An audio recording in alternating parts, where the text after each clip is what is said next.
Hey guys, Dadixie bringing you a brand new Borderlands 4 news video. Today we finally get a look at Amon, the ex-Vault monster cultist that forges weapons and focuses on elemental damage. Thanks to an event in China, we got over an hour and 40 minutes of gameplay from streamers. I've combed through it to show you his action skills and passives. So let's jump right in and see what he can do. His first action skill is Crucible. Amon equips 2 forged axes which can be thrown and picked up off the ground to return the cooldown. It seems like simply walking over them will pick them up. You press left click to throw a flaming axe, dealing incendiary melee damage. Right click to throw a frost axe, dealing cryo melee damage. You need to make a choice between the two because picking one will unequip the other. Enemies damaged by the axe will be put into a ready state for a period of time. When they die or are damaged by the forging skill, they will explode, causing damage to nearby enemies. So you prepare the axes with a button press, this brings them out, you select which axe to throw with another button, and it's thrown out to your target. It lodges into your target, which primes them for detonation. You then use your forged skill, your secondary action skill, to detonate the primed target. What do I mean? Well, the interesting thing about Amon is that all 3 of his action skills give a secondary activatable skill with an independent cooldown, seen here. In the case of Crucible, with the secondary, it slams both axes together in your hand and then throws them out like a boomerang. With some passives we'll see shortly, this can add effects like summoning forged axe drones to hunt down and slash at enemies. You can see it here, but please excuse the poor video quality, it's the only footage we have. Now it seems the cryo axes freeze at an extremely high rate. In fact, over the hours of footage I scanned through, the axe always freezes targets with the exception of the Vault monster, aka the big boss of the area. Even the mini-boss, which had a powerful shield that could only be broken by destroying the wisp floating around its head, was frozen every time the axe hit. This mini-boss gave a lot of people trouble, including myself, until we of course realized how to take it down. So this skill is an extremely powerful form of crowd control. I fear that the incendiary version just isn't as useful. It may deal slightly more damage, it's hard to tell, but even with the added effect of piercing through targets, which you'll see soon, at these levels and in the footage we've seen, it's simply just not as useful. It must get some powerful upgrades later. You'll also notice the axes lodge themselves in the enemies. This is a visual indication that the target is primed for detonating. If the target is killed or hit with the secondary mode of the action skill, they will explode. The streamer didn't quite realize this, and I don't have as much footage of that particular interaction, but I do have plenty of them exploding from being killed. I love detonation combo effects in any game, but this reminds me of the combo effects in BioWare titles such as Mass Effect 2, 3, Andromeda, and Anthem. Say what you want about those games, but the combo explosions were awesome. Later on, we'll see that we can unlock a way to activate the combo explosion by meleeing the target. Crucible's main action skill has 3 charges and a relatively short cooldown. The secondary has a longer one at around 28 seconds. Either way, Crucible is intended to be used very often in fights. Thanks to some translations on Reddit, we got a good look at some of Amon's skills in the green tree, aka the Crucible tree. First is Cast Iron, which lowers the cooldown of his forging skills and gives him better gun control. Now, like I've mentioned, my assumption is the forging skills are the secondary aspects of his action skills, like the massive hammer that you bring out in the Onslaught action skill, which we'll go through soon. Next is Before the Storm, which is a killing skill that gives him increased elemental damage for a period of time after the kill. It also seems to stack. Amon is said to be the most elemental of the Vault Hunters, and we can see that in play everywhere. Speed up increases his reload speed, but if you've watched my videos before, you know I very much dislike reload speed changing passives. Most of them only shave off fractions of a second for 5 points, which is either not useful or boring to me. In this case, there's potential for a 50% reduction, which does sound like a lot, but for a 2-second reload, it's shaving a second off. I rather invest my point in 50% more damage, which some skills provide. Without a dedicated reload-based build, I don't see the value, but I'm sure someone will tell me how great they are in the comments. Next is Tempering Fire, which is a forging drone skill. When Amon activates the forging skill, he'll spawn a tomahawk forging drone that will attack nearby enemies for a period of time, causing burning melee damage. If tempering fire is already active, activating the forging skill will restore the duration of all active forging drones. We see that in action here, and it adds further evidence to the forging skills being the secondary action skill.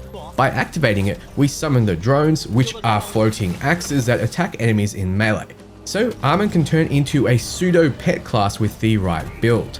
The question remains, if you pick up this passive and have a different action skill equipped, will a different forged drone be summoned, like a fist or hammer for onslaught, or a shield or whip for scourge? It seems unlikely, but that would be cool. We also get a look at the first ability, Augment. It slots into Augment Crucible.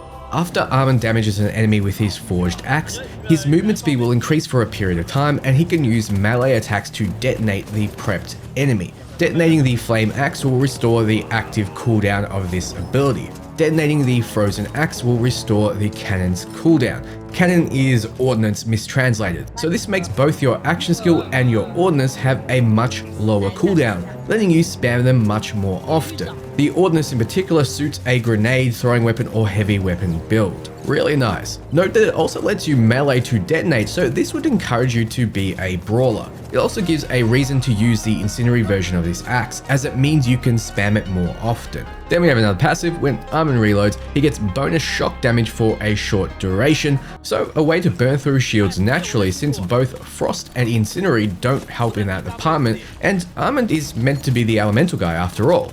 It does give some reason to get reload speed passives, but even then, I don't think they're worth it. Then we have Destroy the Bionic Body, where Amon gets increased forging skill damage and detonation damage. Keep in mind your forging skill detonates the target you prime with the main skill, so this is a nice little combo. We have more of a shock focus with Harold's Call, giving him a boost to shock damage. I wonder how much of a shock focus we'll get in his branches. Next is Vital Organs. That gives him increased gun damage after killing for a short time. Very simple. Twin Rages, which requires a point in tempering fire, spawns an additional axe-smithing drone that deals frost melee damage, so you'll have an incendiary and a cryo melee damage drone. It seems like this also reduces the duration of the drones in total, so you'll be putting out cryo and incendiary damage, doubling up your drones, but they won't last as long, unless, of course, you have a way to extend their duration. Bellows is next, and when Amon activates the forging skill, his gun damage will be increased for a period of time, so they want to reward you for using your action skills as much as possible in this tree, which is understandable considering how short of a cooldown Crucible has. Then we have Permafrost. When Amon freezes an enemy, a freezing hazard source will be generated under the enemy's feet, causing freezing damage for a period of time. Now, this is a hazard that I like because freezing an enemy means they can't move around and will take damage from the hazard's duration. Much better than hazards that don't lock enemies in place, like the ones that Rafa drops via his capstone that do nothing to hold enemies onto them, at least on their own. And what I've noticed in Borderlands 4 is enemies move around a lot or fly around. Next is Raging Fire. Action skill damage has a chance to crit and burn the enemy. It's unclear if this means it can now hit weak points for a guaranteed crit, like the throwing knife ordnance gets to do. With Burning Cold, the Frost Axe now freezes on impact, and Flaming Axe will pierce through enemies. These have very obvious applications. You have more enemies, you use fire. Less, you use cryo. Though crowd control is always amazing, like mentioned, it won't freeze bosses, so Incendiary will be better against them unless, of course, they are resistant to Incendiary and Frost is a better option for damage, like when they are armored. Now, I mentioned that throughout the footage, the Cryo Axe always froze. It may be because he had this skill active, and it's likely that it doesn't always freeze without it, making this a very powerful skill, and that's further emphasized by Nature's Wrath. It improves Amon's status effect application rate and freezing efficiency. Why would he need freezing efficiency if it always froze?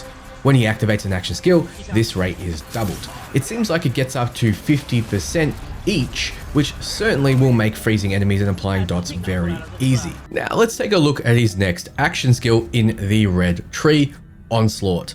Amon overloads his forged Iron Fist gaining continuous shield regeneration for a period of time. This, like you'd expect, applies to both energy and armor shields. You also get bonus incendiary weapon damage and increased movement speed while this bar is ticking down. You can then press F to dash forward towards the target enemy with a rocket fist punch, dealing burning melee damage in a close range cone while staggering the enemy. Bosses can't be staggered. Now, the forged version of this, aka the secondary skill, summons a huge hammer to slam onto enemies and rip up the earth in a massive area of effect. It seems to be extremely powerful, however it has a large cooldown of around 88 seconds at least without cooldown reduction. Onslaught itself has a cooldown of around 49 seconds with no charges like Crucible has. The duration of this effect, however, is quite long, just under 20 seconds at early levels with no upgrades. That is a long time in a fight for such a big buff. Also, pressing F to rocket punch enemies will not lower this duration, meaning you can spam the attack. Now, we got a handful of passives in a tree to look at. The first being Driving Force. It increases Amon's shield recovery rate and movement speed for a period of time after killing. Both of these help a melee focused build like this action skill can lean you into. Next is Burning Heart, which increases Amon's burning damage. Considering Onslaught has an incendiary focus, it's highly likely you'll get this status effect often on enemies.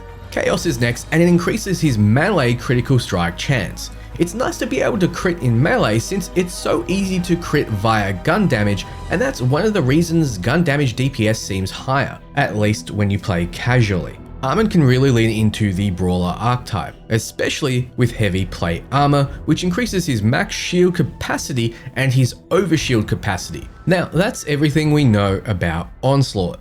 Let's move on to his last action skill in the blue tree called Scourge. Sadly, we have yet to see any streamers from the event use it, so we know very little. What we do know is that Amon will equip a forged shield to absorb all frontal damage and convert it into Vengeance. When the Vengeance bar is full, the forged shield will provide damage reduction. If Vengeance is not obtained within a period of time, it will be consumed quickly, so it has a time limit. I'm not a personal fan of defensive action skills because it's very reliant on your enemies firing at you.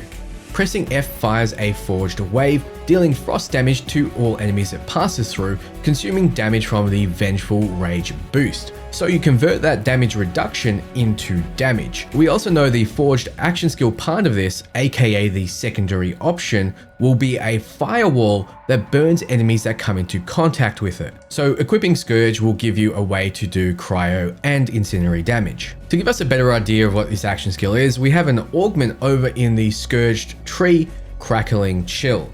Forged waves now consume more Vengeful Fury and explode on impact, dealing AoE frost ordnance damage. If the forged wave passes through the firewall, it will further increase the blast radius. Without seeing this in action, it's hard to know how it will function, but it's nice to know that Amon will have ways to build around ordnance damage. Making himself explode is a nice touch, and I wonder how similar it is to Rafa's Arc Knife Middle Branch Capstone. Also, like the Crucible action skills, it's nice to see the main skill and secondary work together and combo in different ways. Finally, we have Scorched Earth Kairos, and it increases Amon's gun damage and magazine capacity. Fairly simple, and to really hammer it home, it means you will need to reload less, further reducing the need for reload speed passives. So that's what we know about Amon. What do you think? Are you more or less excited for him? Will he be your main? Let me know below. For all things Borderlands 4, you're in the right place. Ciao, friends.